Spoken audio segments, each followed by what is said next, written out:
I found my son's therapy notebook. What I read made me realize I was the reason he stopped speaking. My son Marcus stopped talking on a Tuesday in October. Not completely. He'd still say yes and no, and I'm fine when pressed. But the real talking, the kind where he'd follow me around the kitchen narrating his entire day, describing every detail of every Minecraft world he built that stopped, like someone had reached in and turned a dial. He was 14. His therapist said it was normal adolescent withdrawal. I believed her because I needed to. That same month, I got promoted to regional director. New title, new salary, new reason to be at my desk until 9 p.m. most nights. I told myself Marcus understood. He was a smart kid. He knew what the promotion meant for us: better apartment, college fund, the vacation we kept almost taking. His therapist said he was making progress.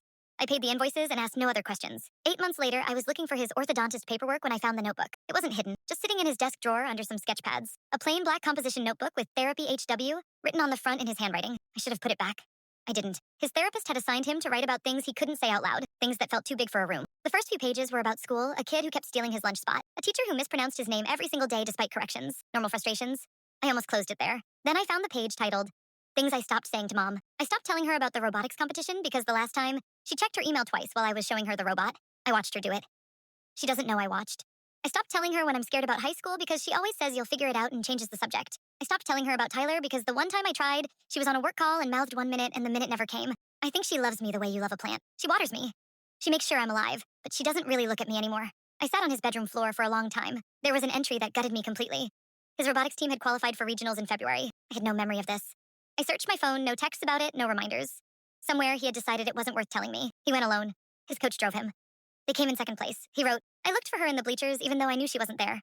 I don't know why I did that. I closed the notebook, put it back exactly as I found it. Then I went to the bathroom, turned on the shower so he wouldn't hear me, and fell apart. That night I didn't mention the notebook. Instead, I knocked on his door and asked if he wanted to watch something together. He looked at me with this careful, measuring expression like he was trying to figure out what I wanted from him. Sure, he said. In that flat way that meant he expected me to leave halfway through. I didn't leave halfway through. The next morning I called his therapist not to get a report, but to ask what I should be doing differently. She was quiet for a moment. Then she said gently, I've been hoping you'd call about that. She told me Marcus had been describing himself as background noise in our apartment, that he'd stopped sharing things not because he was a closed-off teenager, but because he'd run the experiment enough times to know the results. I restructured my entire work schedule that week. Mornings and evenings were blocked. My team knew nothing after 6 p.m. unless someone was on fire. I started showing up. Actually showing up. Present phone in pocket showing up. The first few weeks, Marcus was cautious. Polite in the careful way you are with someone you don't fully trust yet. I didn't push. I just kept appearing.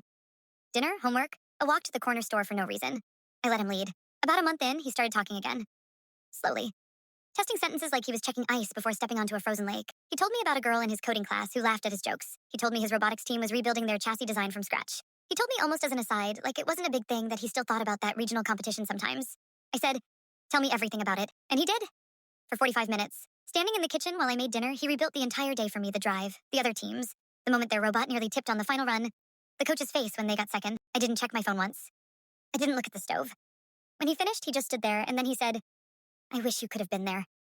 I said, me too. I'm sorry I wasn't. That won't happen again. He nodded slowly. Then he grabbed a piece of bread from the cutting board and wandered back to his room. 3 months later, I found a new page in the notebook. I wasn't snooping, I was returning it after it fell out of his bag. And it fell open.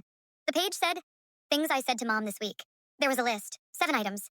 Each one something small, a joke, a worry, a random fact about aerospace engineering he'd read. All things I remembered him telling me. At the bottom, he'd written, She listened to all of them. He's 16 now. Last month, his team won regionals. I was in the 3rd row. I brought a sign that said Marcus in letters embarrassingly large. When he spotted me in the bleachers, he did this thing where he tried not to smile, that teenage thing where you're not allowed to be openly happy your mom showed up. He failed. The smile got through anyway. In the car home, he talked the entire way. I didn't say much. Just kept driving. I kept listening. Somewhere around the highway ramp, I thought about the notebook. About the line that had broken something open in me. She waters me, but she doesn't really look at me anymore. I looked at him, then this kid who'd gone quiet and come back, who'd run the experiment and eventually changed the data, and thought, I see you. I see you. I see you. I didn't say it out loud. Some things you just carry differently, but I think he knows.